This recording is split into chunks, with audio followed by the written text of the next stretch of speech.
يحفظني حافظه الله تعالى، وخصوصا إلى روح شيخ محمد أرشاد البنجاري رحمه الله تعالى، وخصوصا إلى روح شيخ حسن ابن أحمد الكلنتاني رحمه الله تعالى. شيء لله لهم الفاتحة. أعوذ بالله من الشيطان الرجيم. بسم الله الرحمن الرحيم. الحمد لله رب العالمين، الرحمن الرحيم، مالك يوم الدين. إياك نعبد وإياك نستعين. اهدنا الصراط المستقيم، صراط الذين أنعمت عليهم غير المغضوب عليهم ولا الضالين. آمين. الحمد لله رب العالمين، والصلاة والسلام على رسول الأمين وعلى آله وصحبه أجمعين. سبحانك لا علم لنا إلا ما علمتنا إنك أنت العليم الحكيم. ولا حول ولا قوة إلا بالله العلي العظيم.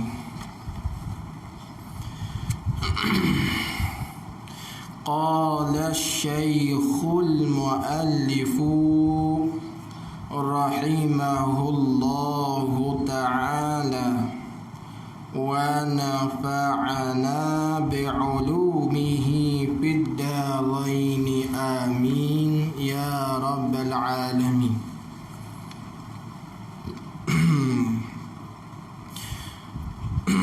Syahadan ini suatu penjagaan. Syahadan ini suatu penjagaan. Adapun enam sifat ini, adapun enam sifat ini, maksud enam sifat ini ialah sifat wujud hinggalah kepada sifat qiyamuhu bin nafsih wahdaniyah.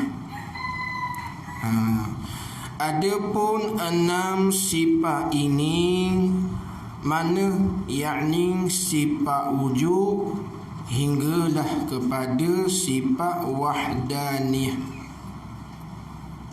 Begitu.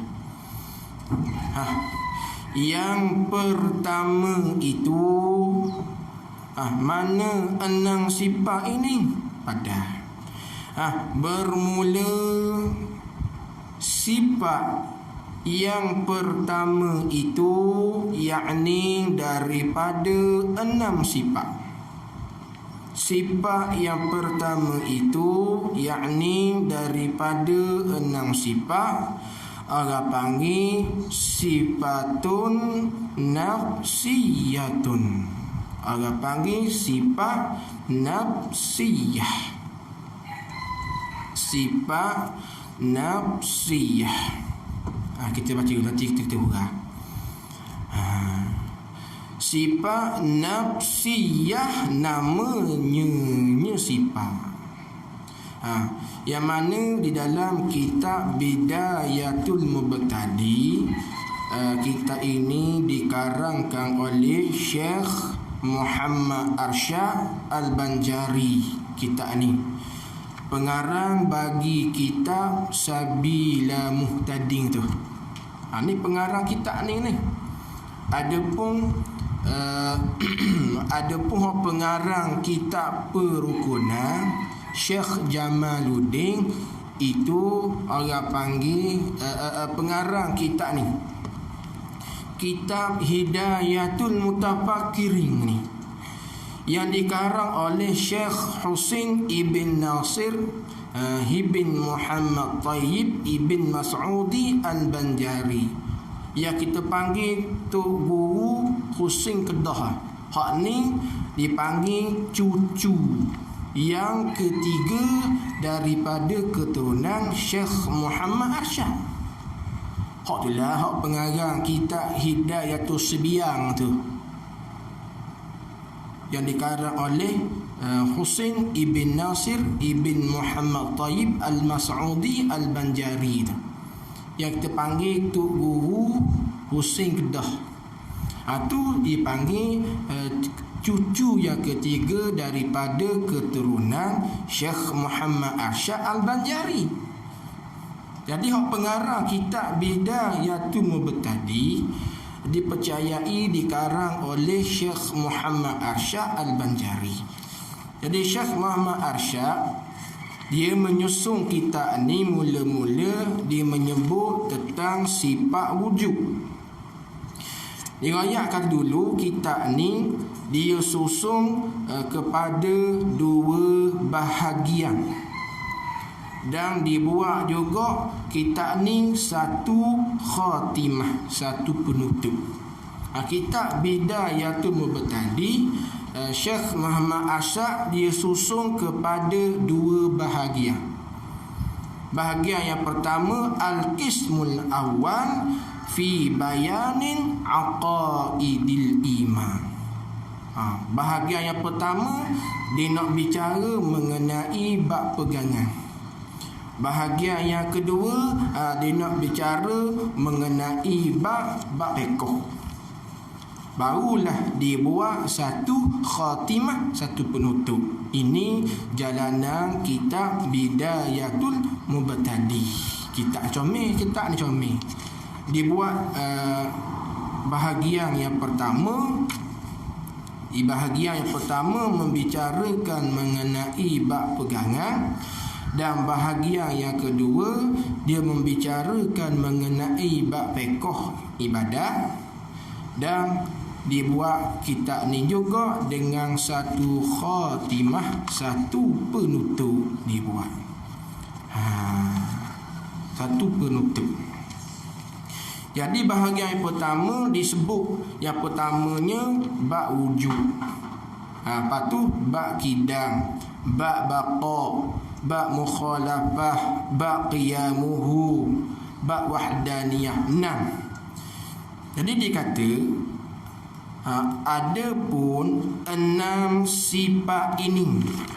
6 sifat ini, sifat wujud hingga kepada sifat wahdaniyah tu. Dia kata yang pertama, sifat yang pertama daripada 6 sifat tu, yang pertama orang panggil sifat nafsiyah.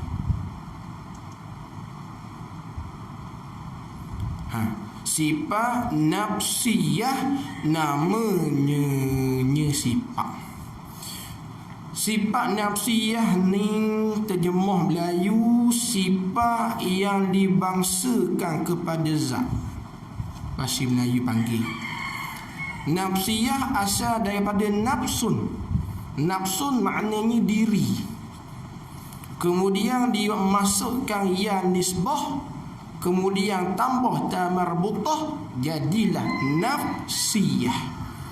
Makna kata sifat yang dibangsakan kepada diri. Lepas tu orang tanya kita, sifat yang dibangsakan kepada diri ni, orang panggil erti bagi sifat nafsiyah ke, ataupun orang panggil makna bagi sifat nafsiyah?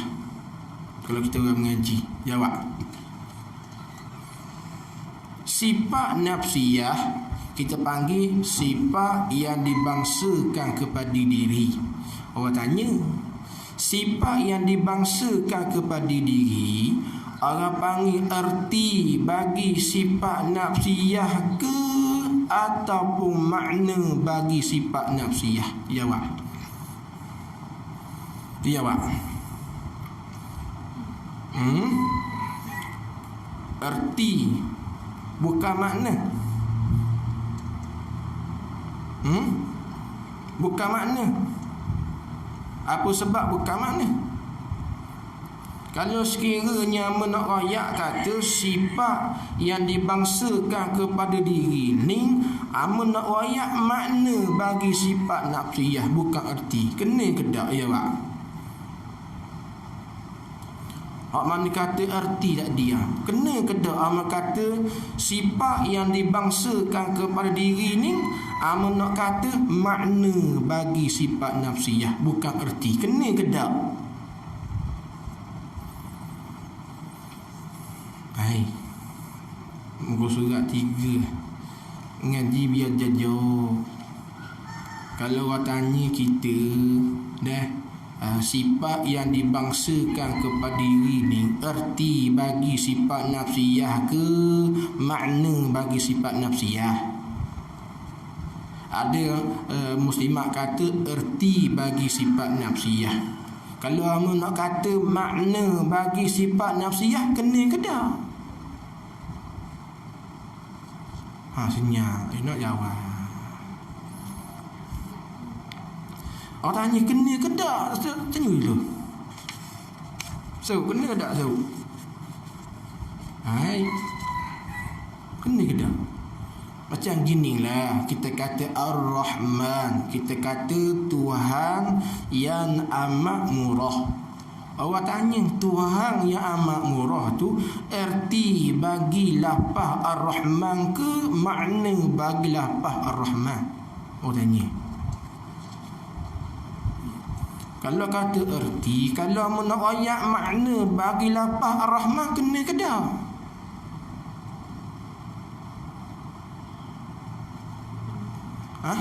Ya pak?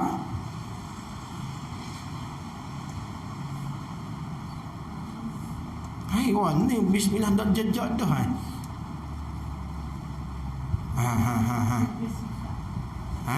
Orang tanya kena ke tak? Dok kena sebab apa? Jangan pandang sebut dok ni. Mesti kena cadang apa sebab kata dok kena.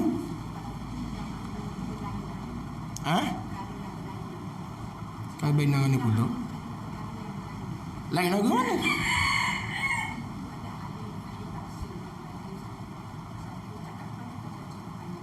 Lepas mana lagu mana? Itu yang lagu mana? Itu yang lagu mana? Sakut. Rizki tolong. Apa sebab tak kena? Warna. Tadi nampak kemah dah tu. Pahang jalan apa?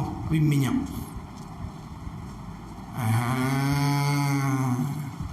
Jawab kata dok kena apa sebab? Sebab erti dan makna tu dok sama. Lain-lain. Lain lagu mana? Kau tanya. Erti ni orang panggil pindah satu logat cakapan kepada satu logat cakapan yang lain. Bahasa kita panggil terjemah. Dapat makna ni perkara yang digerti, yang dipaham daripada lafaz sebutan, yang kita panggil maksud. Adapun Tuhan yang amat murah, di situ bukan nak wayak makna, tapi nak wayak atas kata beralih satu bahasa kepada satu bahasa lain yang kita panggil terjemah. Jawab gitu mana? Cuba dengar hak ni. Sifat nafsiyah kita panggil sifat yang dibangsakan kepada zat. Orang tanya erti ke mana tu? Ya seri. Jangan senyap kata. Tak ada ilmu, dia kena geger kat sikit mulut. So, erti ke makna abang kan? Dia inilah kita orang Melayu dikeliru betul erti dan makna. Sebab kita orang Melayu sebut kata erti dan makna, kebanyakan kata serupa lah. Tak gitu? Tanyalah mana-mana orang, dia kata erti dan makna ni, dia kata serupa. Jawab tak serupa. Dalam bab pengajar tak serupa. Sampai itu tanya erti dan makna tu dia macam gebelek. Sebab bagi dia serupa erti dan makna tu. Kita tak serupa.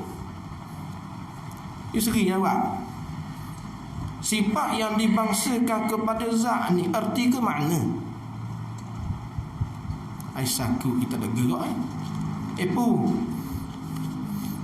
Erti ke makna? Makna. Datuk Rubang terhaki. Ayuan ni. Erti makna tukar lagi. Kena contoh lain. Kita terbalas ni tu ayat. Kata la ilaha illallah. Tiada Tuhan melainkan Allah. Awak tanya erti ke makna? Apa sebab bukan makna? Jawab lagu tu. Kerana tiada Tuhan melainkan Allah. Hak ni bukanlah perkara yang kita reti daripada lapak. Bukan, ni bukan maksud. Tapi tiada Tuhan melainkan Allah, kita panggil pindah dari satu logat cakapan kepada satu logat cakapan yang lain yang kita panggil terjemah. Jadi tiada Tuhan melainkan Allah, orang panggil erti bukan makna. Dah ada pun makna la ilaha illallah, lagu mana? Macam kata kita duduk berzikir la ilaha illallah, hadirkan makna dalam hati. Hadirkan makna dalam hati bukanlah hadirkan tiada Tuhan melainkan Allah tu. Tu erti bukan makna. Duk tahlil kita duduk berzikir, kita hadirkan makna la ilaha illallah. Setengah orang dia faham hadir makna ni hadirkan tiada Tuhan melainkan Allah. Itu erti bukan makna. Tu terjemah. Makna bukan terjemah. Makna perkara yang direti daripada lapas sebutan. Bila kita kata tiada Tuhan melainkan Allah, apa maksud? Mana? Allah je Tuhan. Tu makna. Allah je Tuhan. Tu makna la ilaha illallah. Duduk berzikir la ilaha illallah, mulut, hati pacak Allah je Tuhan. Allah je Tuhan. Pacak ada tu. Jadi sifat yang dibangsakan kepada zat orang panggil erti, bukan makna. Adapun makna sifat yang dibangsakan kepada zat ni apa? Tulis pula. Payah ni ngaji. Apa makna sifat nafsiyah yang kita panggil bahasa Melayu sifat yang dibangsakan kepada zat? Apa makna? Tulis dari bahasa Melayu. Makna sifat nafsiyah itu ialah satu hal. Dalam kurungan satu kelakuan. Satu hal dalam kurungan kelakuan yang sabit bagi zat. Satu hal, satu kelakuan yang sabit bagi zat. Selama ada zat. Satu kelakuan yang sabit bagi zat selama mana zat itu ada. Selama zat itu ada, madamati zat, selama mana zat itu ada,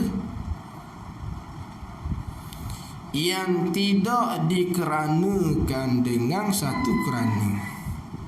Ayo lagi tu dia kena hurah. Satu hal, satu kelakuan yang sabit bagi zat. Sabit tu selama ada zat itu, tidak dikeranakan dengan satu kerana. Baik, kena dengar huraian. Ada tak faham? Baik. Gini, dengar. Dia kata nak ada zat, dia terhenti kena ada wujud dulu, betul? Nak ada zat, dia terhenti di atas kena ada wujud dulu. Nampak tak? Faham tak? Nak ada zat, dia terhenti kena ada wujud dulu. Bila tak ada wujud, tak ada lah zat. Kerana nak ada zat, dia terhenti di atas kena ada wujud, kena ada sifat wujud. Wujud tu yang kita panggil ada bahasa kita. Ada tu pula, ada tu pula tak ada. Faham tak?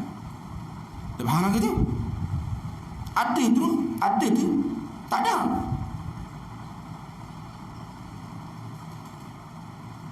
Dan ada tu bukannya orang panggil naik siapa peka ada, dah. Dan ada tu pula bukanlah orang panggil turun siapa peka tak ada langsung pun dah. Ha tak? Dia tidak ke tu?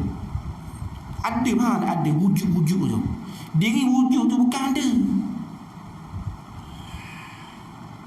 Diri wujud tu bukan ada. Apa sebab wujud tu bukan ada? Sebab dia bukan sifat makni. Dan sifat wujud tu pula bukanlah kata naik siapa tangga ada, dah. Dan bukanlah turun siapa tangga tak ada langsung pun dah. Cuma wujud tu orang panggil satu kelakuan.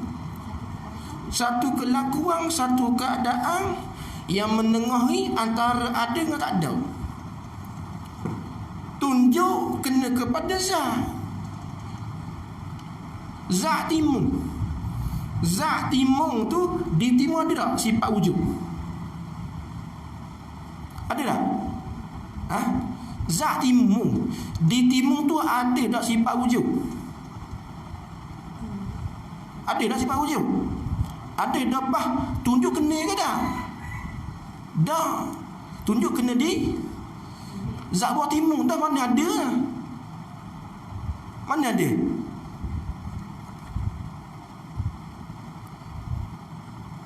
Ada tu kita bahas tu. Ada tu bukanlah naik siapa tangga ada betul. Ada tu pula bukanlah turun siapa tangga tak ada langsung. Dapat orang panggil apa? Satu kelakuan, satu keadaan yang menengahi antara ada dengan tak ada. Ha tak? Dia tidak kira tak? Payuh.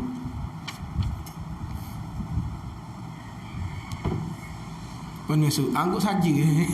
Anggap saja. Gerti tak? Nak ada zat terhenti kena ada wujud. Kalau tak ada wujud tak ada zat. Nak ada buah timun, dia kena ada sifat ada di buah timun tu. Kalau tak ada sifat ada, tak ada lah buah timun. Nak ada buah timun, terhenti di atas kena adanya buah timun. Ha tak? Tak faham? Zat buah timun tak boleh nak ada melainkan terhenti di atas kena adanya sifat wujud buah timun. Kalau tak ada sifat wujud buah timun, tak ada buah timun. Lepas sifat wujud tu tunjuk tak kena.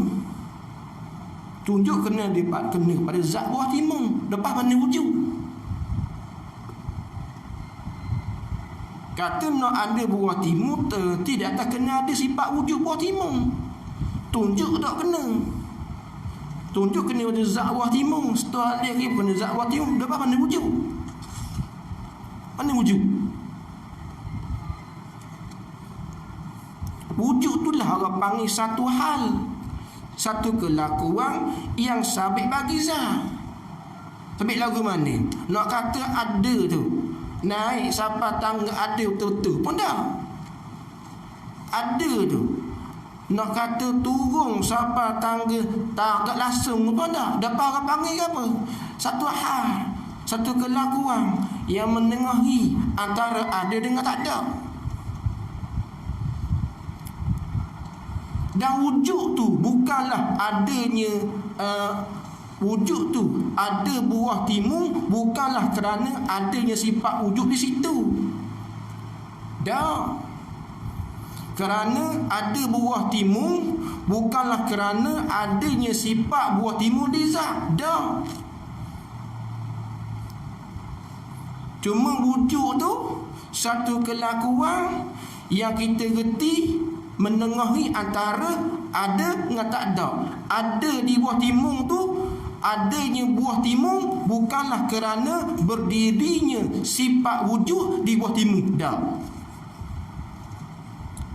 Kerana hak pesengnya berdiri sifat di zat ni sifat maknawiyah. Payah laki ni.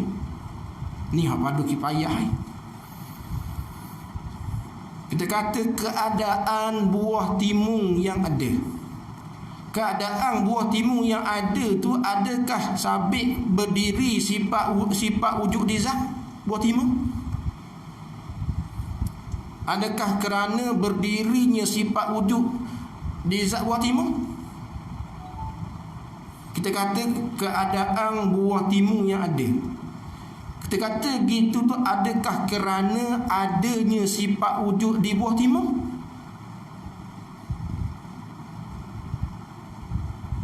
Kita nak kata keadaan seorang tu yang pandai, mestilah kerana ada sifat pandai yang berdiri di zat dia.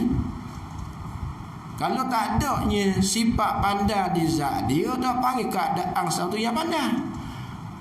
Adapun keadaan buah timun yang ada ni, adakah kerana adanya sifat wujud yang berdiri di zat buah timun? Dah. Dapat. Itulah yang kata satu hal tu, satu kelakuan yang menengahi antara ada dengan tak ada.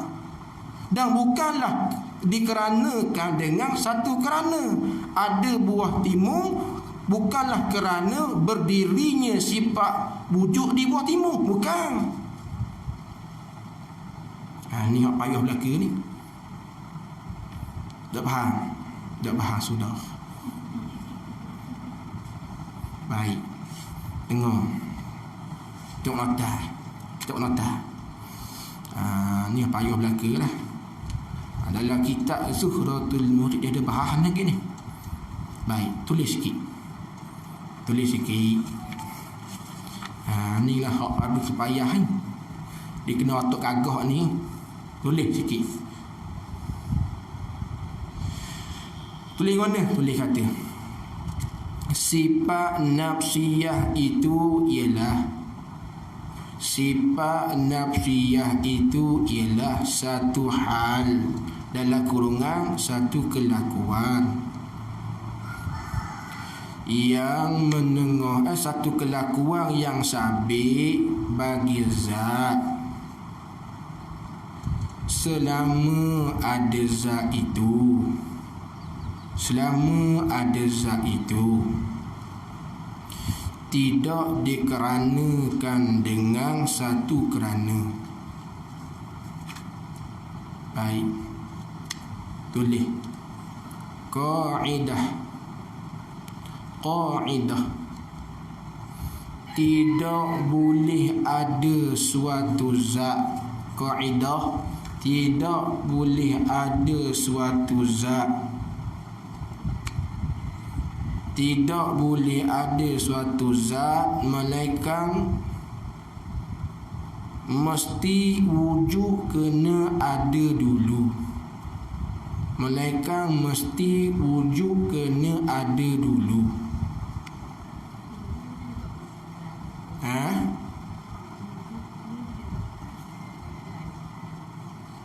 Nak kata apa? Melainkan mesti ada kena ada dulu. Boleh ke kau? Takut kecek ada, takut tak faham. Wujud dia berlaku lain. Melainkan wujud kena ada dulu. Seperti buah timun.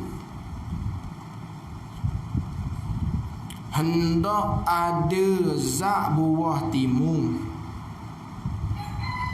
Hendak ada zat buah timun, mesti ada terlebih dahulu sifat wujud buah timun. Nak ada zat buah timun, mesti kena ada terlebih dahulu sifat wujud buah timun. Kalau sekiranya tak ada sifat wujud buah timun, kalau sekiranya tak ada sifat wujud buah timun,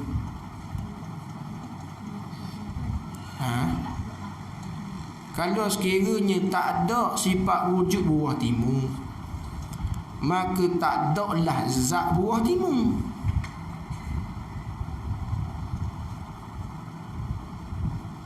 Kalau sekiranya tak ada sifat wujud buah timun, maka tak ada lah zat buah timun. Kalau kita tunjuk pada buah timun, kena kepada zatnya, bukan kena kepada zatnya, bukan sifat wujudnya.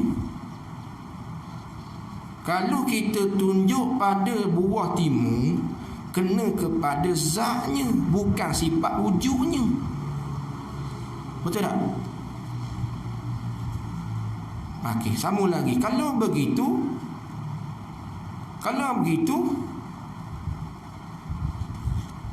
di manakah wujud? Kalau begitu, manakah wujud? Tunjuk pada buah timun kena pada zat, bukan kena pada sifat wujud buah timun. Faham tak? Buah timun, kita tunjuk di buah timun, di buah timun, tunjuk di buah timun, kena pada zat buah timun ke sifat wujud buah timun? Dah, kalau gitu, di manakah sifat wujud buah timun? Macam soal. Pandai lagu lain, pandai sifat wujudi. Itu dikeranakan dengan satu kerana. Keadaan Allah yang berperkuasa kerana adanya sifat kudrat dia zat. Tu sifat maknawiyah tu. Siapa dulu? Ini sifat nafsiyah, bukan sifat maknawiyah. Kalau begitu, di manakah sifat wujud? Tunjuk di buah timun kena pada zat buah timun, bukan sifat wujud buah timun. Tu betul tak?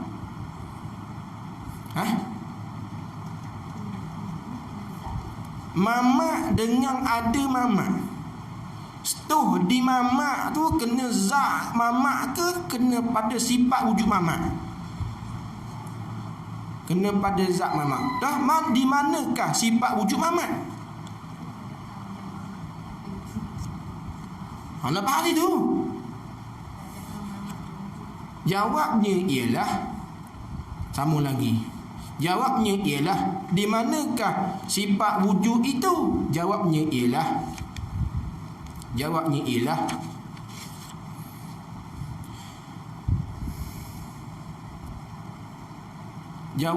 ialah satu kelakuan. Jawabnya ialah satu kelakuan. Satu kelakuan yang hanya kita reti. Satu kelakuan yang hanya kita reti.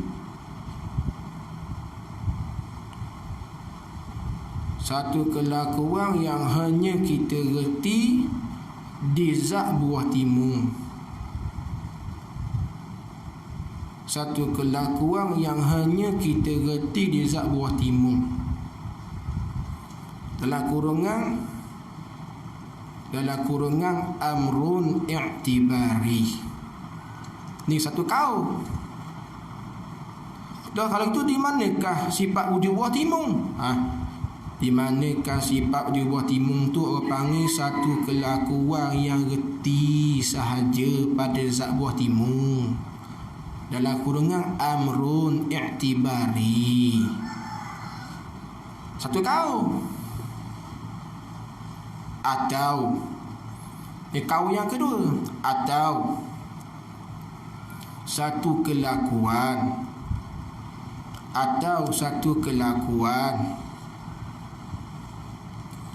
yang bukanlah naik sampai tangga ada. Satu kelakuan yang bukanlah naik sampai tangga ada. Seperti sifat ma'ani. Dan bukanlah turun sampai tangga tak ada langsung. Dan bukanlah turun sampai peringkat tak ada langsung. Seperti sifat mustahil.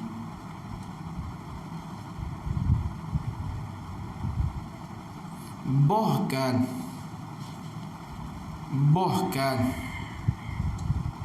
dikatakan menengahi. Bahkan dikatakan menengahi di antara ada dan tak ada. Dalam kurungan hal nafsiyah. Habis. Hak tak ada ni sifat lagu mana. Dia kadang-kadang diri sifat tu tak ada, tapi sungguh. Ada tak? Diri sifat tu tak ada, tapi sungguh. Terkadang ada juga diri sifat tak ada lagi, dan diri sifat tu tak ada lagi pula ada. Ni kena bahajak kepada kena ngaji sikit. Diri sifat tu tak ada, tapi sungguh. Mana?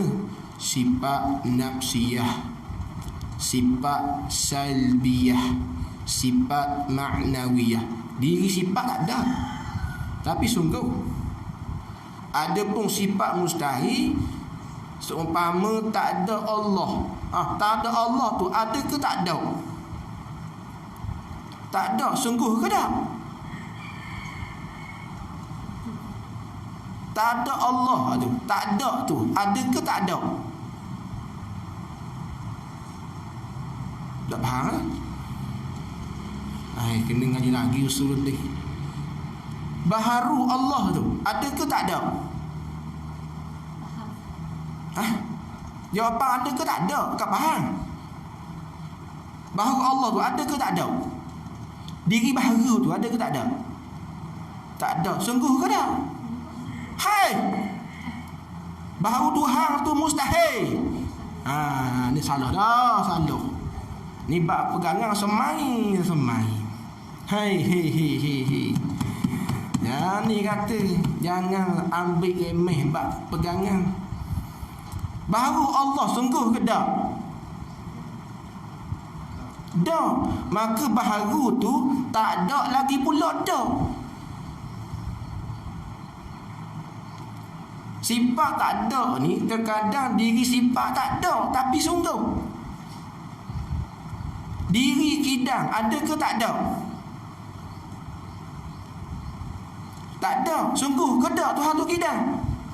Tu orang panggil sifat hak peseng diri sifat tak ada tapi sungguh.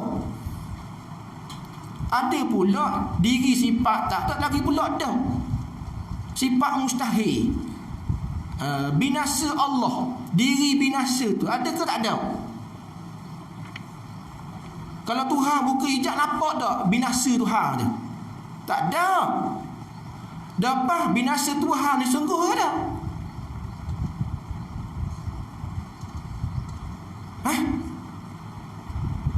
Binasa Allah sungguh ke dah? Dah. Itu dipanggil tak ada lagi pula dah. Jadi tengok betul di sifat tu. Sifat bahasa tak ada mana? Ada sifat bahasa tak ada diri tapi sungguh. Ada sifat bahasa tak ada diri tapi lagi pula dah. Dua situ. Ni kena ngaji sikit lagi lah. Sebab itulah jangan pernah rasa puas jemu belajar ilmu tauhid. Kerana dia diumpamakan seperti emas yang terkambuh di bawah tanah. Bukan semua orang yang menjumpainya. Begitulah ilmu tauhid. Bukan semua orang yang Tuhan kurniakan reti dan pandai ilmu tauhid ni. Kalau kadang-kadang ada orang kata gini, Ustaz boring abang tauhid. Semua. Kalau boring, tanya, boleh jawab kita hang kira. Orang kata boring, sokmo-sokmo. Ni tanya, jawab deh. Ni kena juga kau biasa kan je. Nak set kubik dalam radar. Biasa lah. Jika kau dalam bab pengajian, bila kita pandai kayak gini, ingat ustaz juga kau aku hari tu bab tauhid. Nak ayat penting bab pegangan. Ada main-main bab pegangan.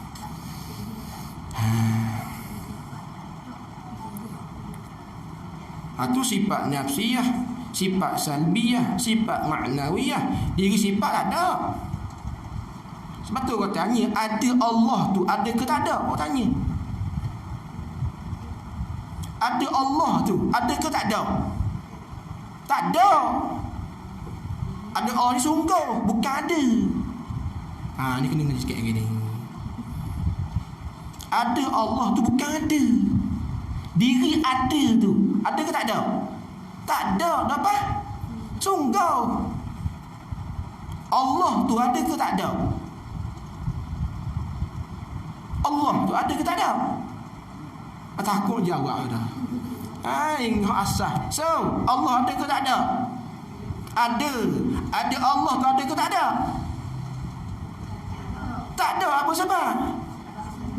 Ada Allah tu reti ikut sungguh, bukan reti ikut ada.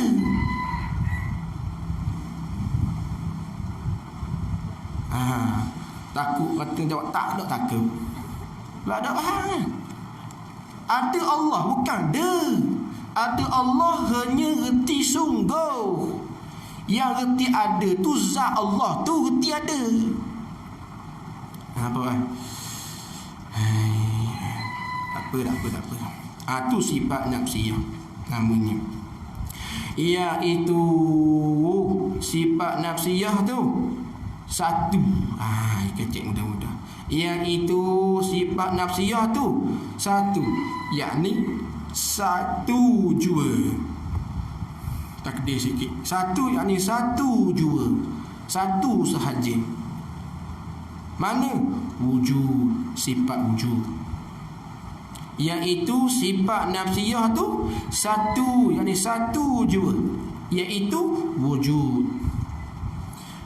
Adapun kata ayuh di sekarang, sifat nafsiyah ni diriwayat sifat hak peseng nak cerita zat. Sebut kata ada lembu, hati reti di lembu tu ke reti dia ada? Kita royak ada lembu di bendang. Hati kita ni nampak ada lembu ke nampak lembu? Bila sebut kata ada lembu, nak cerita kata zat lembu tu ada. Itu dipanggil sifat nafsiyah. Dipanggil sifat yang nak menceritakan zat. Sebut kata ada Allah, hati kita segera reti kata zat Allah itu ada. Itu sifat nafsiyah. Sifat yang dibangsakan kepada zat. Habis itu. Ada yang lama-lama. Kalau banyak netuk balik pong netuk.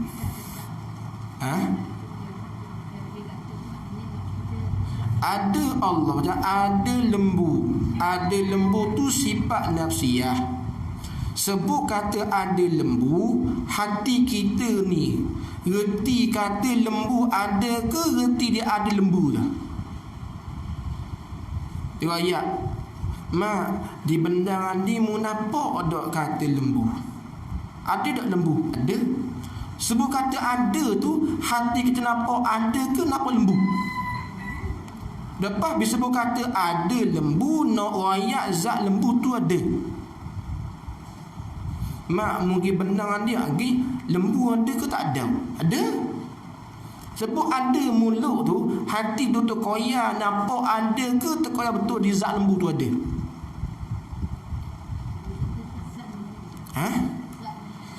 Hati tu terkoyak lembu tu ada. Diri lembu tu ada. Maka ada tu nak menceritakan tentang zat lembu tu ada. Panggil sifat nafsiyah. Sifat yang nak menceritakan tentang zat.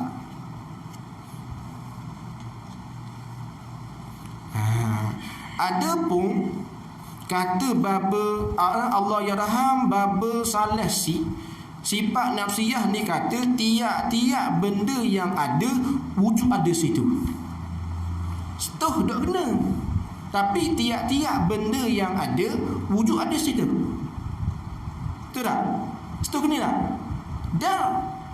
Tapi kaedah tiap-tiap benda yang ada wujud ada situ. Wujud itu hanyalah perkara yang kita reti dan faham sahaja pada akal. Itu kata Allah yarham baba Saleh Kedah. Di banyak jalanan kalau kita dengar ramai guru dapat banyak pengertian. Dia kena main lama. Sebab itulah nak ngajar gini tengok orang. Kalau surah sejik ngajar gini dak dan bismillah hidup terus. Tak dah habis tidur tu. Sebab apa? Payah. Tak apalah hak pada ainnya ialah kita iktikadkan Tuhan itu ada. Itu sudah. Adapun hak rawami, hak payah-payah antaranya hak tadi tu. Itu dak wajib kita belajar. Tapi nak tadi tok guru orang dia kena reti. Kena reti. Dan yang 5 kemudian itu wallahu a'lam. Kita tak masuk lagi tu sifat salbiyah atau kalau kita mengaji Baqarah salbi bermakna insilab. Nabi bermakna intifa. Payuh pula situ. Payuh belakang weh. Salbi bermakna insilab, nabi bermakna intifa. Dan kitab Baqarah dia ada bahas. Dia kena ngaji banyak Dia kena ngaji banyak.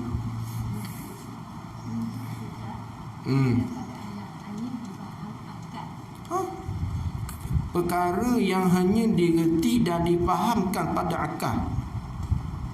Tujuh tak kena. Tujuh kena di zat suatu. Mustuh apa? Secara wujud. Berat ni. Tak gitu. Orang mari petak itu. Pegang hidung, pegang telinga dah muat. Dia memang itu tu aku ni. Tak cari wujud. Tak temu. Dah kata ada. Ada tu lah orang panggil perkara yang hanya reti dan faham pada akal. Dah kena. Kena pada zat suatu, bukan kena pada sifat wujud suatu tu. Faham tak? Ada mamak dengan mamak ada, serupa tak? Ada mamak dengan mamak ada, serupa tak? Tak serupa. Ada mamak tu sifat nafsi dia, mamak ada tu zat dia. Setuh mamak, setuh hidung dia, setuh gigi dia, setuh telinga, dan mana mak cari apa kan?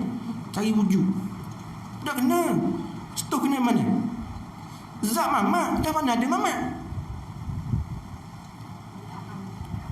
Itulah banyak jalan lah. Kata surah ada mamak ni satu pengertian yang hanya kita reti dan faham pada akal saja. Kata setengah doa ada mamak tu dia panggil satu kelakuan yang orang panggil bukanlah naik sampai tangga ada, bukan turun sampai tangga tak ada. Dia panggil menengahi antara ada dengan tak ada. Dia panggil hal atau khilah. Tu jelah. Tak faham tak masalah. Benda gini. Dalam kitab Fathul Majid dia ada bahas tinggi lagi bahas. Kalau jenis minat ilmu usuluddin tengok perbahasan sedap lah kitab Fathul Majid. Ini sedap bahas. Kena banyak ngaji sikit. Cari orang panggil rakaman-rakaman dengan orang pondok-pondok ni. Buat nambah. Kita belajar dengan guru kampung, belajar dengan senasib kampung, nak nambah kena ngaji sikit. Kalau malah tak jadi, dia kena ngaji. Banyak ni, banyak sangat kemudahan orang ngajar. Dalam lah Ustaz Wajunaidi ngajar. Kita tauhid belana dia ngajar Ustaz Wajunaidi. Tak ngaji kat langsung. Ustaz bangun kitab Pati Faridah, kitab Faridah, Aqidatun Najim, kitab Bidayatul Hidayah, hak tauhid. Pak tauhid. Dak ngaji kau tak tahu. Lah hari-hari lah Ustaz Wan.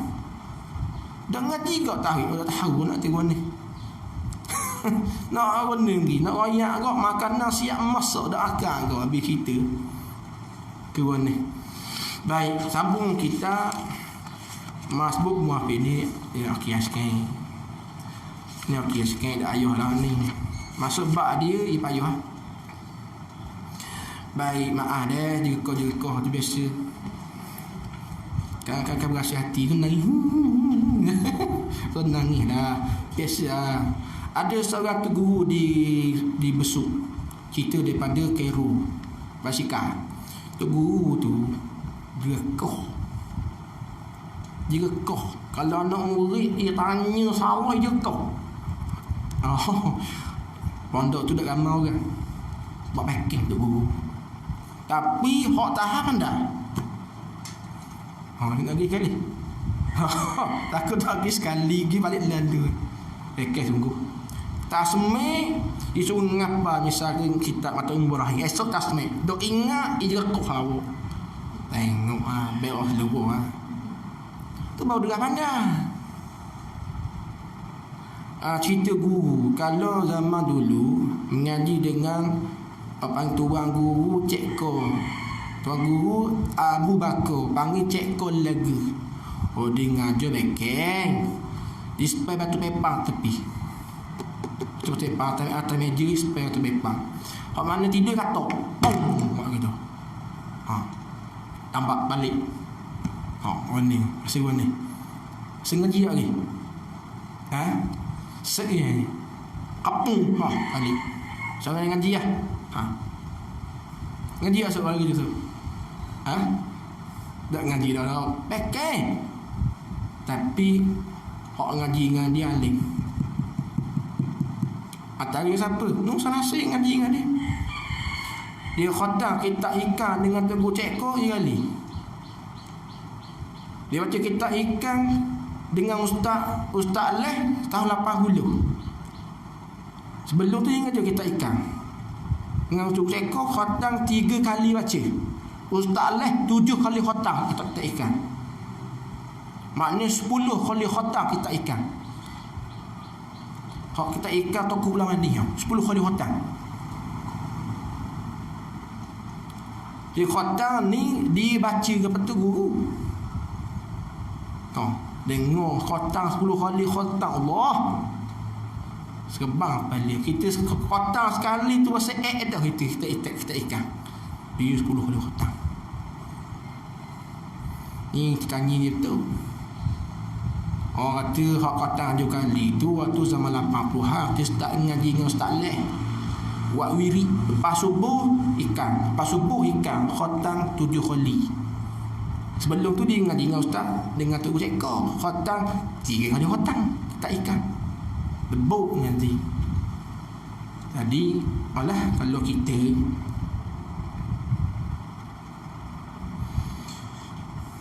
baik. Jadi itulah kita kata-kata ulama, zikrul awliya tanzilur rahmah. Sebut nama para wali, sebut nama alim-alim ulama, turun keberkatan daripada Allah.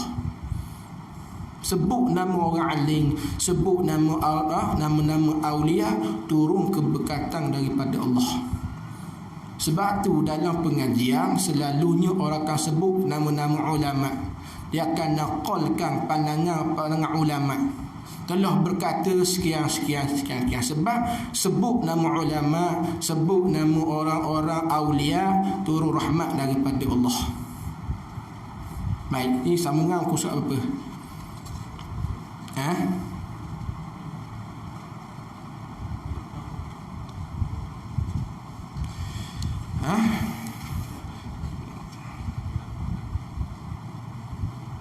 Soalan 6. Muka surat 9 dah. Tak lagi dah. Muka surat 9 nombor 6. Qala al-muallif rahimahullahu ta'ala wa nafa'ana bi'ulumih. Diutamakan imam, yakni diutamakan menjadi imam dalam solat berjemaah itu mengikut susunan tertib seperti berikut. Diutamakan menjadi imam dalam solat berjemaah mengikut susunan tertib seperti berikut.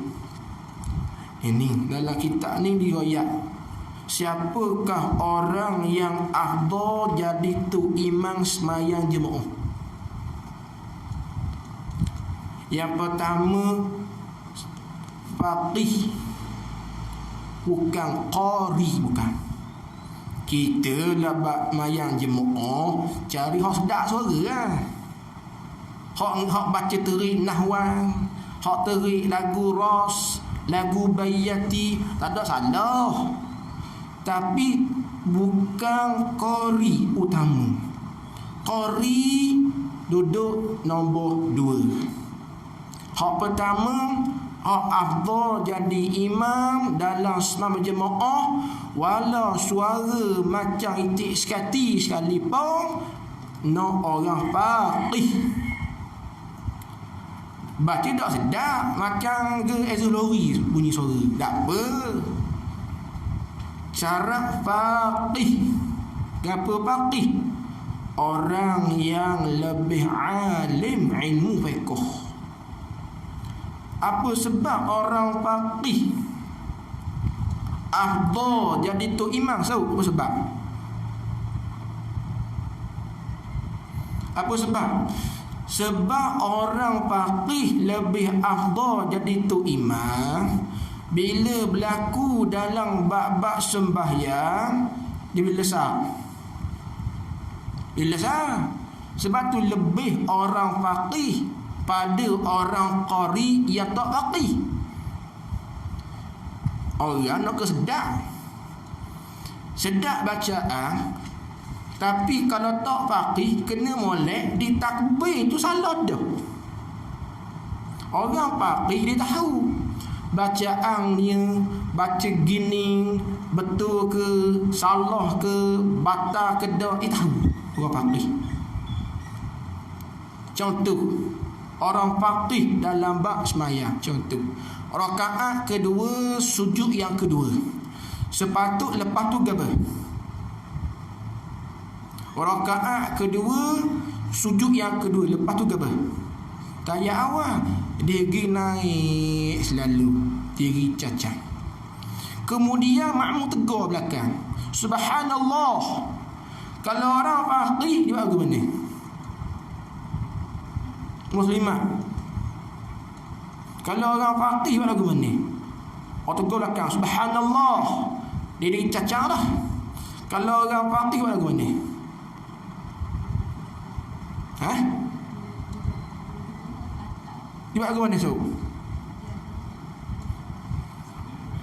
Orang faqih rakaat ketiga dia dicacang lalu, tak ada tayat awal.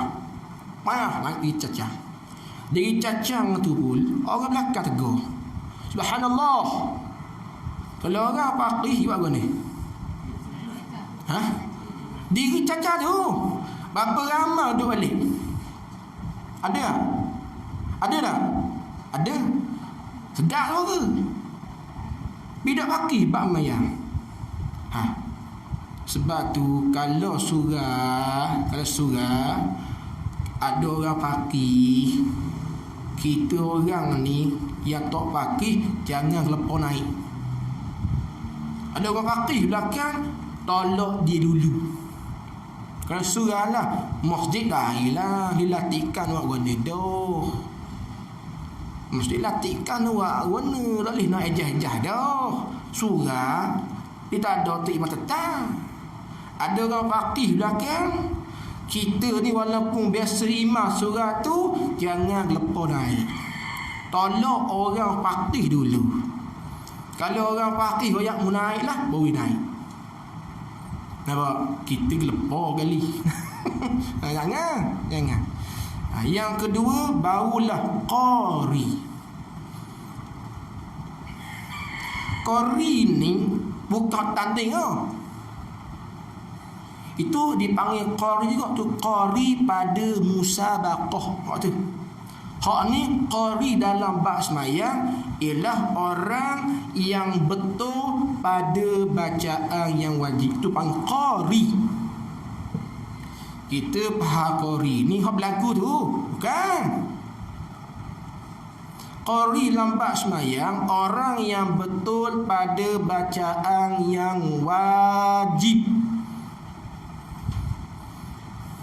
Baca dah sedar, tapi betul pada bacaan yang wajib dipanggil qari.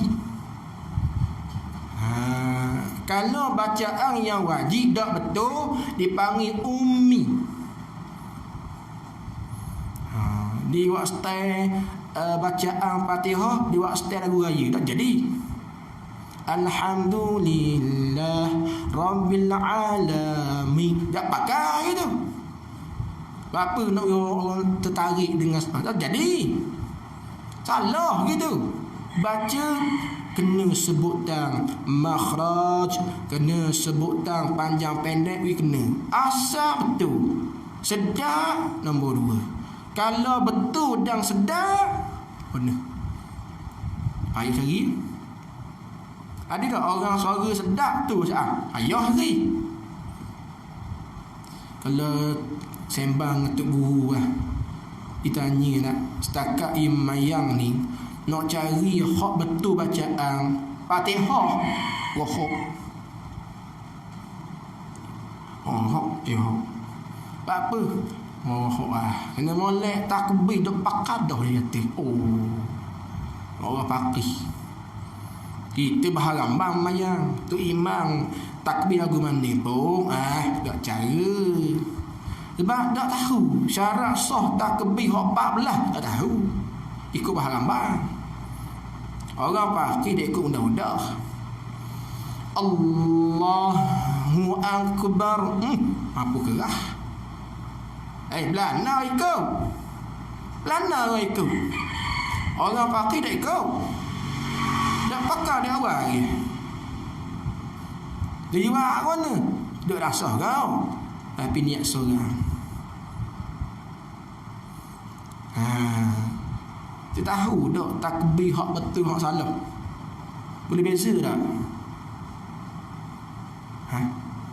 Hak ni betul, takbir gini salah. Boleh beza tak? So, boleh beza tak? Biar boleh so. Dak tahu bahasa gambar maya, ikut orang bahasa gambar. Tu imam lagu mana takbir, dak tahu kali. Jangan. Baru takbir, tihah. Tak ni. Orang qari hak betul bacaan yang wajib tak nombor 2. Yang ketiga baru jatuh warak. Warak ni orang yang menjaga daripada buat perkara syubhah dan perkara makruh. Tu orang warak. Warak ni bukan jalan nudau. Tu dipanggil sakit tekuk. Warak ni orang panggil orang yang jaga diri daripada mengerjakan perkara syubhah dan perkara makruh. Tu warak. Sekalipun dia ni rambut sepeti, sekalipun luar jing 501 liwah, tapi perkara syubhah dia tinggal, perkara makruh dak orang dipanggil warun. Warak. Orang warak. Orang warak jatuh nombor 3. Yang keempat, kampung tu tak ada orang faqih, tak ada. Orang hak bacaan betul-betul tak ada. Hak warak tak ada.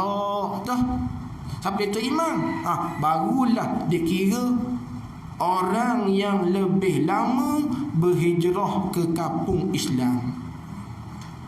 Kosong tu orang mana hak lama duduk situ, orang tu imam utama atau dia tak imam. Tapi kalau kampung tu ada orang faqih dia dulu. Kalau tak ada orang faqih, ada orang yang betul bacaan yang wajib dia dulu. Ada keempat. Yang kelima, barulah orang yang lebih lama memeluk Islam. Tertib ni tengok tak tepat lah, dipanggil perkampungan mu'alaf. Baca Fatihah hak telok-telok je. Dah siapa yang jadi imam? Orang yang lebih lama memeluk Islam dengan mereka.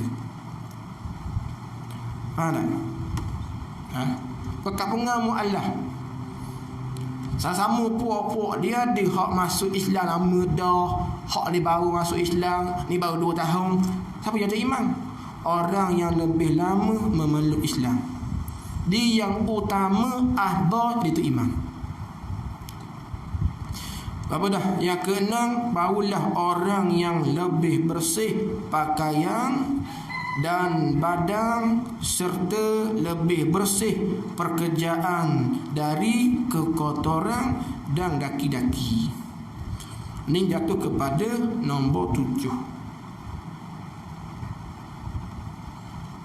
Baru nombor 7, di dalam ramai-ramai orang tu, siapakah di kalangan mereka hak pakaian paling bersih? Dia yang aktor jadi tu imam. Duduk nombor 7. Pertama orang faqih. Tak ada orang faqih, qari. Tak ada qari, orang warak. Tak ada orang warak, orang yang lama berhijrah di kampung tu. Tak ada orang tu. Orang lama yang meluk Islam. Tak ada orang tu. Ikut step. Ikut step. Duduk kampung mana awak? Kampung Cik Lejah. Kampung Cik Lejah tu ada surau tak? Ada. Siapa yang atur itu imam? Ita belakang. Tak ada orang pandai. Tak ada faqih. Lepas tu siapa jadi imam? Barulah qari. Dalam amal ni siapa hak betul bacaan sekali? Tak ada agak. Lepas tu warak. Saya siapa hak warak sini? Tak ada agak. Lepas tu Barulah cari orang yang lama berhijrah duduk kampung tu siapa. Tak ada ke? Ada? Mana kampung tu baru buat? Masing baru 2 hari baru. Tak ada ke? Ada? Cari orang yang lama peluk Islam. Tak ada ke? Mak Islam, bagi Islam, mapok lagi keturunan. Tak ada ke? Apa tu? Cari pula hok kepala bersih. Tak ada juga. Saya cedung mereka. Tak ada juga. Barulah yang ke apa dah? 7, yang mempunyai suara yang elok. Suara hok sedap. Suara hok sedap dok nombor apa? 7. Tak ada agak. Suara persipuk belaka suara. Dok sedap. Tak ada. Barulah orang yang cantik rupa parah. Piok semak kali tengok. Dia semak kali ustaz. Dia jadi imam. Tak ada agak. Tak ada agak. Jika ada persamaan dalam kelayakan menjadi imam, umpama sama-sama elok bacaan Quran, lepas tu hendaklah diutamakan orang yang lebih warak dan seterusnya. Dalam ramai-ramai ni nisbah orang panggil kau suara sedap lah ke? Haji Leh sedap suara, Haji Mak sedap suara, Haji Dagah sedap suara. Dalam 3 orang ni siapa hak afdal itu imam? Pertama, dalam 3 orang ni siapa paling pakih? Tak ada. Di 3 orang ni tak pakih. Dalam 3 orang ni pula nisbah qori belaka. Cari siapa paling warak. Nampak tak? 3 orang sedap suara belaka baca. Dalam 3 orang ni nisbah qori belaka. Baca betul belaka. Pi Abdah, Adillah, Adidallah, Jiddaga. Pi jadi Abdah. Tengok. Dalam 3 orang ni siapa paling pakih? Adillah paling pakih di Abdah. Dah 3 orang ni dak pakih belaka. Lepas tu cari siapa yang paling warak 3 orang ni. Dia yang paling afdal. Dah di 3 orang ni dak warak belaka. Siapa yang afdal? Warak dia. Dalam 3 orang ni siapakah yang lama berhijrah duduk kampung tu? Dia afdal. Ikut step bawah dia. Yang ke-8, jangan tolak menolak menjadi imam. Ini susunan siapakah yang afdal jadi imam dalam semayang jemaah. Ingat tak? Boleh ingat? Surah lagu tu tajuk belakang. Ada ustaz tu pandai. Dia alih sikit bab fiqh. Ustaz, jadi imam. Mana? Nak ya? Duk bawa naik. Kena naik pun biar anggo kita ni betul baca wajib. Kalau siratal labi duduk belakang awak. Jangan mudah jadi imam. Biasa orang tengok bacaan kita. Budak ni dak ngaji. Dia bolok salah paruk. Amta mampu gerah dia jadi. Dia jadi tu imam lah tu suruh. Kalau jadi imam ni perlu suruh. Tu guru suruh. Perlu suruh. Orang lain dah tak awak naik. Kita pun husnuzon lah, tak apalah itu kita naik. Tapi kalau misal kata ada kesalahan, dia tegur lah. Surah, ada tak? Surah kita mari sekelih pakai luas selik, baju kemeja bunga, selain macam gitu. Apa? Tak boleh tu imam. Kena juga. Surah lah biasa. Hari Rabu kita akal gini, pakai luas selik, baju kemeja tau. Warna merah. Rambut kita pakai sokok macam dia kaki gitu. Duduk situ mengajar. Kita duduk belajar. Pas habis belajar tu, itu imam ni kena go. Ada imam tu tu naik sana naik. Orang naik. Naik. Kepaksa wala pakaian kita ni ikut dak musabah dia tu imam. Macam nak pergi jalan. Segala yang gitu apa? Sebab kena homo. Sebab kita suruh jadi imam. Tu guru kan. Dia suruh kita imam. Dia suruh kita naik lah. Tapi dah buah dak. Suara tu tergelar timbul suara. Nanti nak bayar. Terus sikit lagi. Masuk kepada bab muafiq dan masbuk ni. Ni dok gurau ni. Tak ada suara tu ni. Bab ni kena penekanan molek. Baik, kita ikut sembilan suku. Baik. Penekanan bab muafiq masbuk ni perhatian. Penting sangat. Baik, ni bab dia ni. Muafiq dan masbuk. Gini muslimat. Pertama kena beza makna pada bahasa dan makna pada istilah.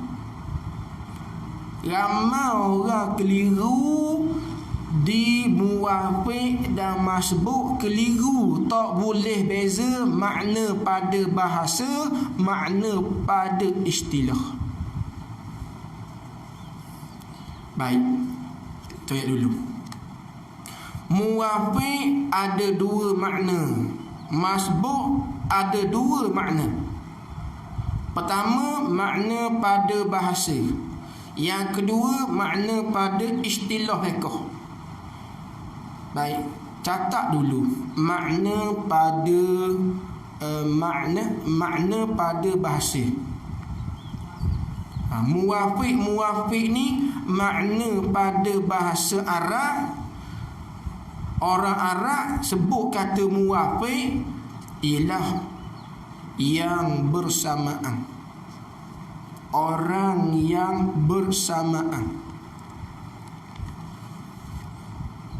Tu mana muafiq. Muafiq pada makna bahasa orang yang bersamaan. Adapun masbuk pada makna bahasa orang yang ketinggalan. Sebab tu salah. Muafiq orang yang sama dengan tu imam. Salah. Itu bukan makna pada fiqh. Itu makna pada bahasa. Masbuk orang mari lambat. Salah. Itu bukan makna masbuk pada fiqh, bukan. Kita nak belajar makna muafiq pada istilah fiqh. Nak belajar makna masbuk pada istilah fiqh, bukan pada makna bahasa. Kalau dia faham orang mari lambat itu dipanggil masbuk, tak tahu. Orang yang sama dengan tu imam mari awal bersama dengan tu imam dipanggil muafiq, tak tahu. Itu bukan makna pada istilah fiqh. Itu makna pada bahasa. Macam gini lah. Kita kata air musta'ma tu. Kita nak belajar musta'ma pada makna fiqh, bukan pada makna bahasa.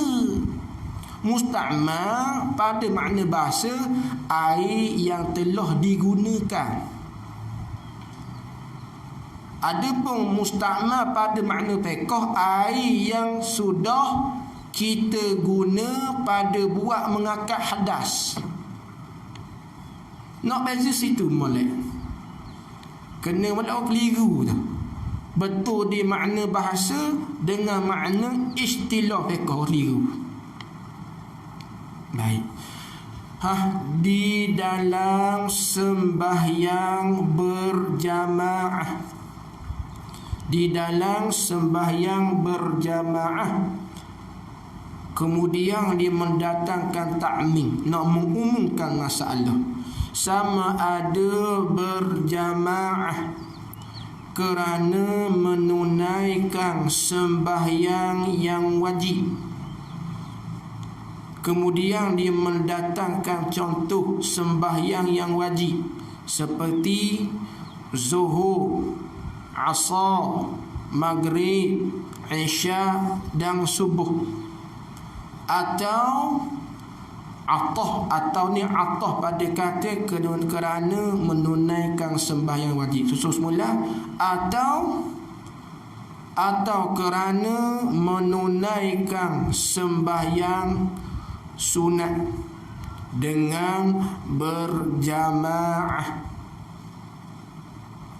Kemudian dia mendatangkan contoh sembahyang sunat yang dilakukan dengan berjemaah seperti sembahyang sunat tarawih dan lain-lain lagi daripada sembahyang sunat tarawih, iaitu sembahyang sunat 2 hari raya.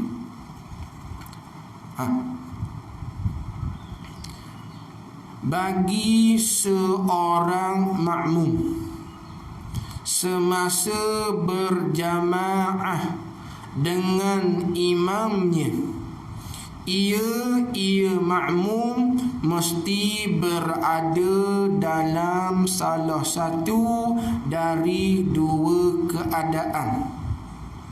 Sama ada dia menjadi seorang muwafiq dengan imamnya atau masbuk oleh imamnya. Tulis sikit.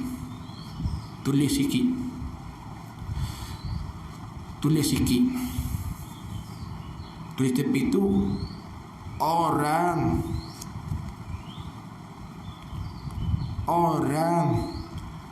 yang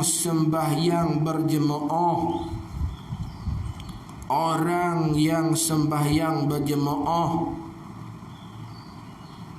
sedangkan dia itu menjadi makmum.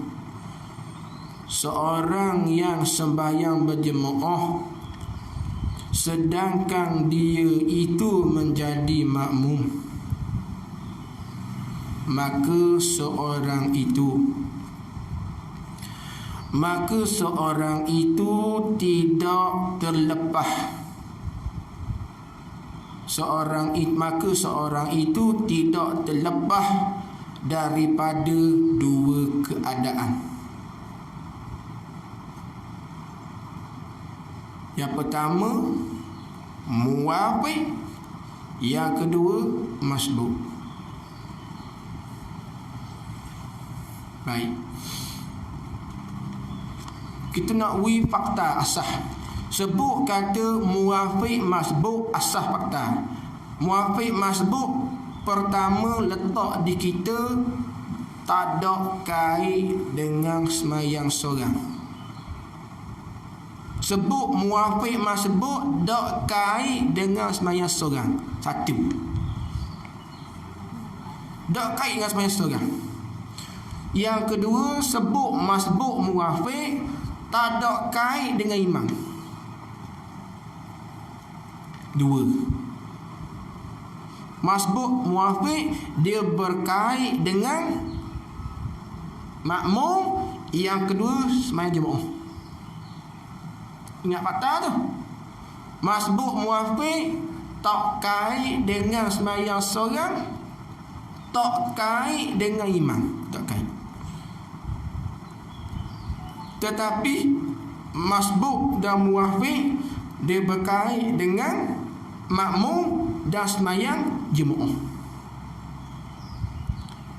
Lagi pula kena faham, masbuk muwafiq dia berlaku pada tiap-tiap rakaat.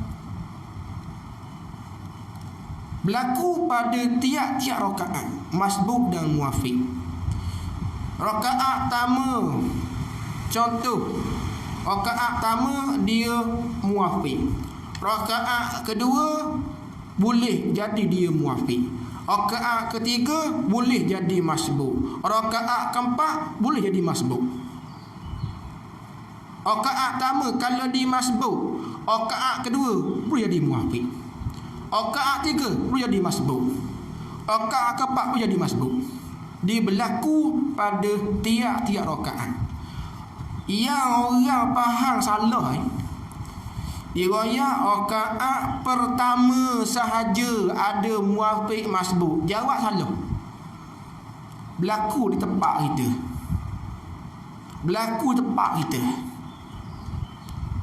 Dia kata muwafiq berlaku rakaat pertama, masbuk berlaku rakaat pertama sahaja. Ini salah. Fakta yang salah. Temu tak macam gini? Orang yang muwafiq rakaat pertama je. Kau dengar tak? Dengar tak? Dengar mana? Muslimat kau dengar tak muslimat? Bab gini. Muwafiq ni rakaat pertama je. Kau dengar tak? Dengar mana? Dengar, kita dengar sendiri. Orang ayat gitu, dengar mana? Terkadang hak wayak ni orang kaki sejik. Yang jemaah sama. Pagi, petang, malam jemaah. Tapi bab muwafiq masbuk out. Temu dah.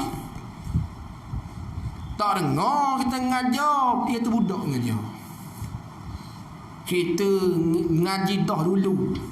Masbuk ni rakaat pertama je. Muwafiq rakaat pertamanya. Tak ada tiap-tiap rakaat. Itu tu. Memang tidak terima sebab dikemah-kemih orang salah dah. Kita ngajar berkitab, dia tak ada kitab. Ingat. Kena reti. Kena reti tak? Kena reti. Masbuk muwafiq berlaku bila? Tiap-tiap rakaat.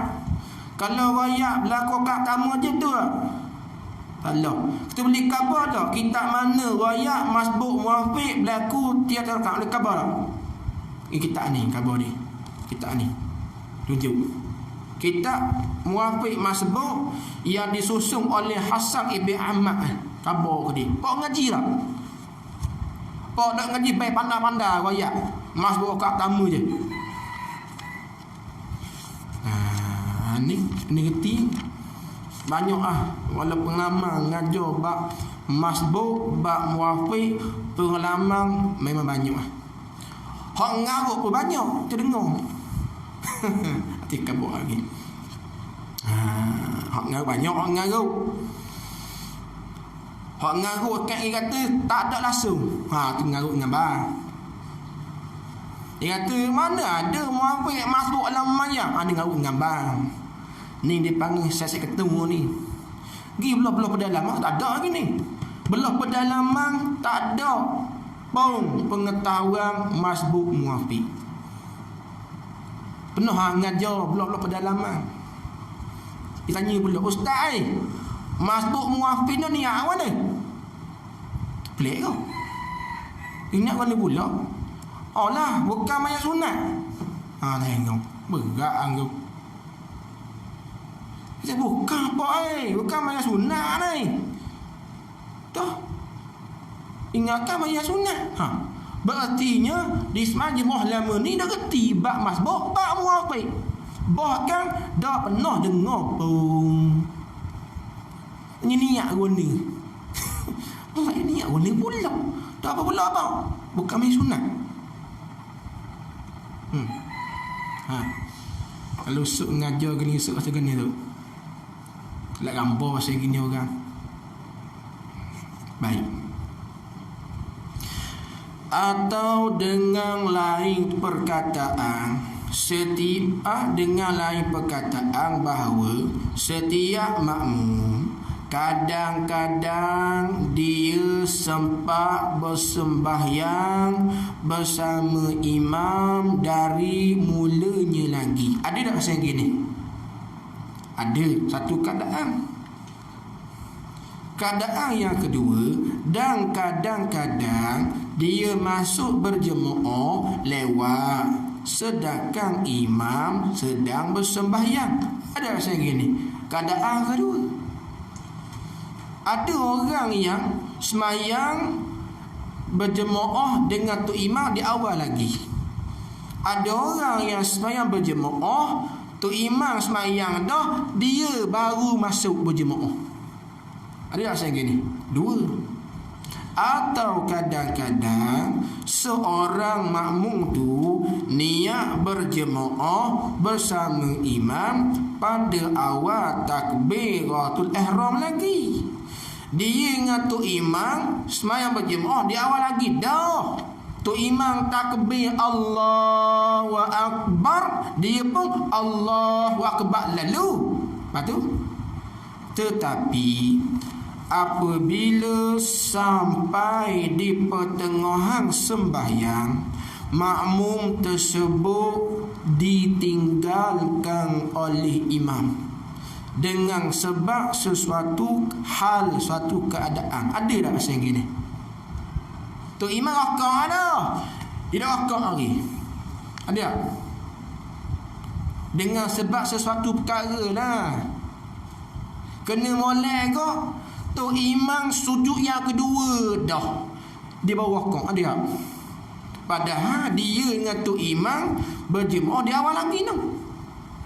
Tapi di pertengahan sembahyang, makmum tadi kena tinggal dengan sebab suatu perkara. Contoh, sebab dia gagak.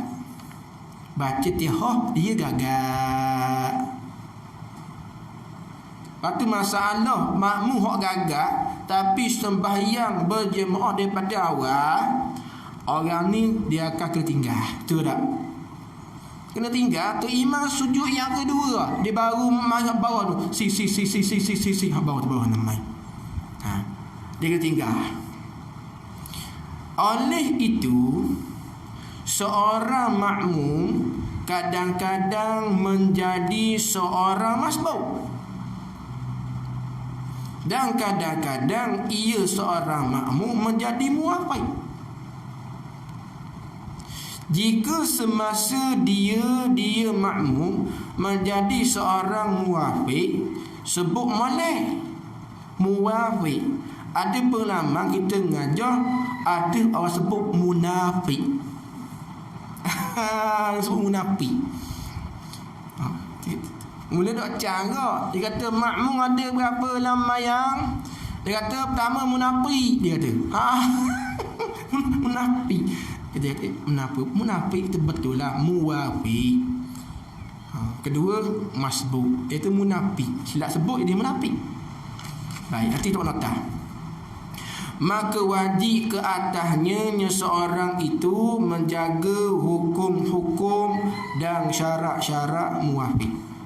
Kalau tidak,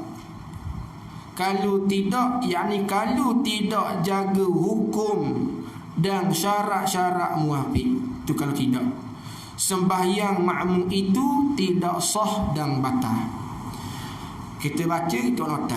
Dan begitu juga manakala semasa dia seseorang menjadi seorang yang masbuk, berkewajipan ke atasnya seorang itu memelihara syarat dan peraturan-peraturan sebagai seorang masbuk pula. Baik, tulis itu. Apabila seorang itu bergelar makmum, apabila seseorang itu bergelar makmum, mesti seorang itu mengetahui,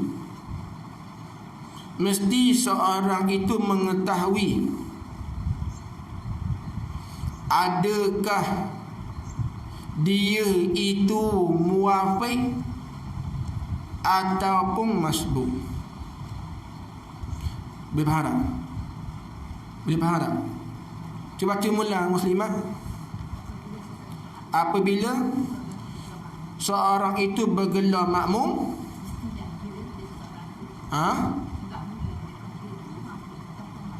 kalau awak tanya apa tugas kita sebagai seorang makmum dalam sembahyang, Yusri, apa tugas kita sebagai seorang makmum dalam sembahyang? Jawab. Jawapan, kena tahu kita ni muwafiq ke masbuk. Tugas kita. Dia faham tak? Bila kita tahu kita ni muwafiq, setakat lagi naik, wajib jaga hukum dan syarat muwafiq. Bila awak tahu awak masbuk, wajib jaga hukum dan syarat masbuk. Nak tahu hukum dan syarat masbuk, awak kena tahu awak ni masbuk ke muwafiq. Ni, saya ni muwafiq. Apa sebab kata muwafiq? Kalau dia kata begiang, kalau dari segi syarak diriwayat tu betul, maka betul lah kefahaman dia ni kata dia muwafiq. Kalau dia kata muwafiq ini, dia kata orang yang baca Tihah Berabi, dia kata muwafiq, salah dia awal lagi dah. Dia dengar tak? Kata muwafiq ni orang yang baca Tihah Berabi. Dengar tak buah ni? Dia dengar tak? Ni salah. Masbuk orang yang baca Tihah Berabi, salah. Ni ramai. Ni bukan muwafiq, ni bukan masbuk. Baca Tihah Berabi, Berabi bukan ta'arif masbuk, bukan ta'arif muwafiq. Tak ada kena mengena. Ramai orang faham gitu. Kalau disilap faham, nak jaga hukum syarat masbuk mana? Dia dah reti. Dia dah tahu dia siapa. Makmum memang makmum. Dia siapa awak? Muwafiq ke masbuk? Kita nak faham muwafiq masbuk makna pada fiqh. Dia pergi faham muwafiq orang baca Tihah Berabi. Salah. Ada orang ngajar gitu. Orang ngajar tu bukan cara-cara orang. Rata yang ngajar ni. Orang ya kita. Ustaz amo dengar orang ngajar baru ni. Lepas tu ada royak masbuk ni, dia royak orang baca Tihah Berabi, dikata. Dan lagi pula dia kata muwafiq ni berlaku rakaat pertama sahaja. Dia kata gitu. Betul dah haji. Ke silap dengar ke dah silap dengar, kita ada situ. Ada pun ada pagar dah, ada masa ngajar. Dah mungkin dia tidur. Dah dia tidur tak jelek Nak unuzar lagi. Mungkin ni royak masalah. Ada tak masalah ni royak pengertian. Oh kalau gitu kau salah sungguh ni kata gitu. Tu ustaz ada dah.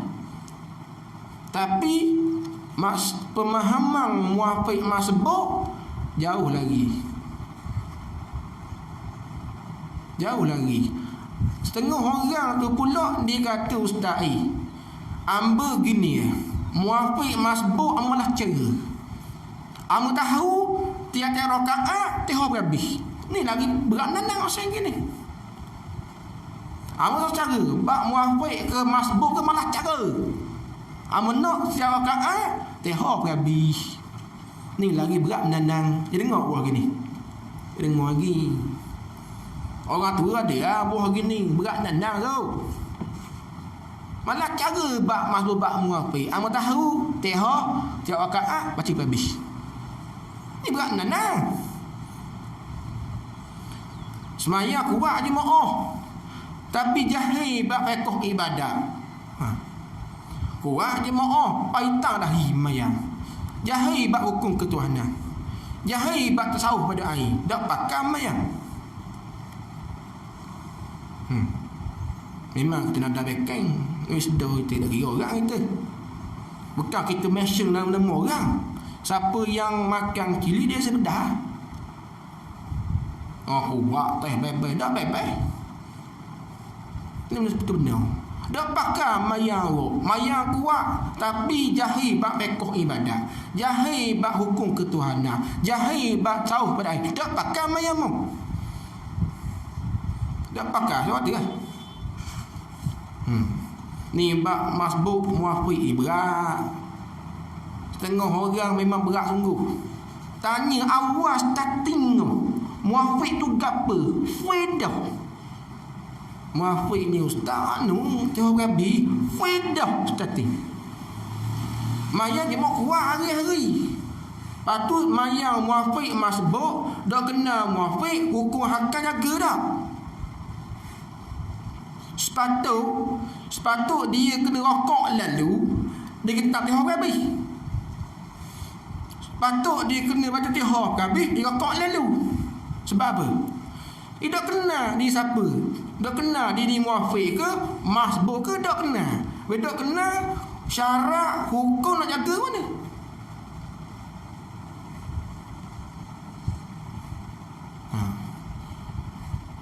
Kita ni kena ulah banyak tentang takrif akan datang. Ingat, poin kita belajar hari ni, muafiq masbuk tak ada kait mayang seorang, tak ada kena mengena dengan imam. Dia berkait dengan makmum dalam bab sembahyang jemaah. Satu. Dan muafiq masbuk ni berlaku pada tiap-tiap rakaat. Ingat, tugas kita sebagai seorang makmum kena tahu kita ni muafiq ke masbuk. Kemudian kalau kita muafiq, jaga hukum dan syarat muafiq. Kalau kita masbuk, jaga hukum dan syarat masbuk. Boleh? Tu hak kita belajar hari ni. Ta'rif dak ayat hari. Wi masuk, wi napok. Nampak apa lima? Apa pengetahuan asas bab muafiq? Kalau orang tanya, muafiq masbuk ni napa? Asas pengetahuan pertama, kena ambil dulu perasah muafiq masbuk ni. Asas knowledge apa pertama? Hak ketiga dia apa? Pertama, tak ada kait dengan mayang seorang. Lepas tu, tak ada kena mengena dengan imam. Lepas tu,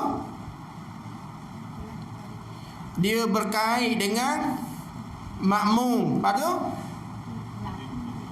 dan berkait dalam sembahyang berjemaah. Baik. Lagi, muafiq masbuk ni lagi berlaku pada tiap-tiap rakaat. Lagi, apa asas lagi? Knowledge.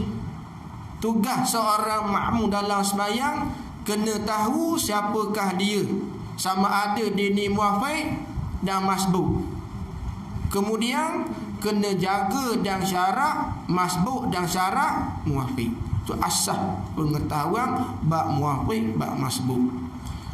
Asas pengetahuan ni kena molek orang saku di awal lagi dah. Mana masbuk berlaku rakaat tamu saja. Asas knowledge muafiq fi ada. Kalau kita jalan banyak sejik, temulah negeri ni. Terahlah. Kita niat belajar bukan nak teh orang dah. Niat nak betul amal. Dalam keadaan sebegitu, tengok ragam manusia. Ada seorang budak di cerita kita. Dia balik, dia menangis. Sebab dia sejik, dia tegur dengan jemaah. Rakaat ketiga asar. Dia baca Fatihah sekadar dapat. Sebab masa dia baca Fatihah tu, dia dah katalah 5 ayat Fatihah. Tu imam rokok. Rakaat 3. Siapa dia? Dia ni orang masbuk.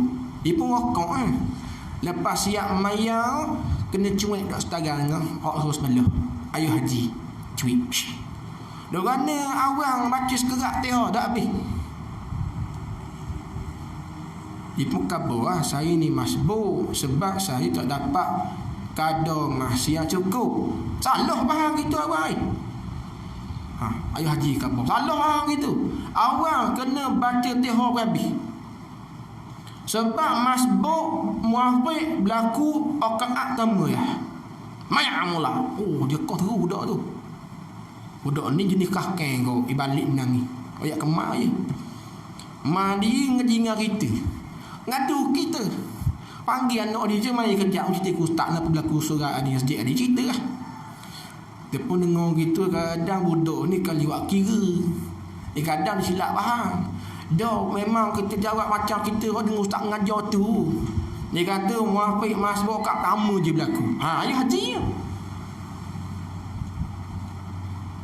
Dia kenal lah tu. Sebab dia memang jemaah tetap situ. Ayuh haji lah. Budak tu kau betul apa aja dengar. Nangis budak tu. Malah orang mayang masjid tu. Ya. Tengok apa? Jahil, bak masbuk, bak muafiq. Tegur orang tak pandai. Budak tu sidik. Ujo budak tu faham tengah jauh. Tapi nak ujo tak pandai dia baru bagi budak. Mai ayu haji umur 55 kaya. Gua ni kita pun nak jawab. Dah. Budak yang dengar ke? Budak dengar. Tapi faham lah betul apa dia. Allah royak gitulah. Jadi walhasilnya belajar molek, bab muafiq, bab masbuk, dan kitab yang sesuai belajar lagi kitab kitab hak kita ngajar Isnin, kitab apa? Kitab Qaulutang tu sumai kitab tu. Kitab Qaulutang di masalah muafiq dan masbuk. Tapi lah betul soalan sumai sangat kitab tu. Setuju kita. Jadi kitab tu sepatut jadikan sebagai kitab yang sepatut diajarkan di saudara sedik kita. Bab satu bab muafiq dan masbuk. Kitab Qaulutang saja. Jadi untuk hari ini cukup dulu. Dan mudah-mudahan apa yang kita belajar sikit sebanyak dapat kita amalkan dalam amal ibadat kita. Wallahu a'lam. Bismillahirrahmanirrahim. Allahumma fa' bima 'allamtana wa 'allimna bima yanfa'una. Rabbana zidna 'ilman nafi'a wa sallallahu ala sayyidina Muhammad wa ala alihi wa sahbihi wa sallam walhamdulillahi rabbil alamin.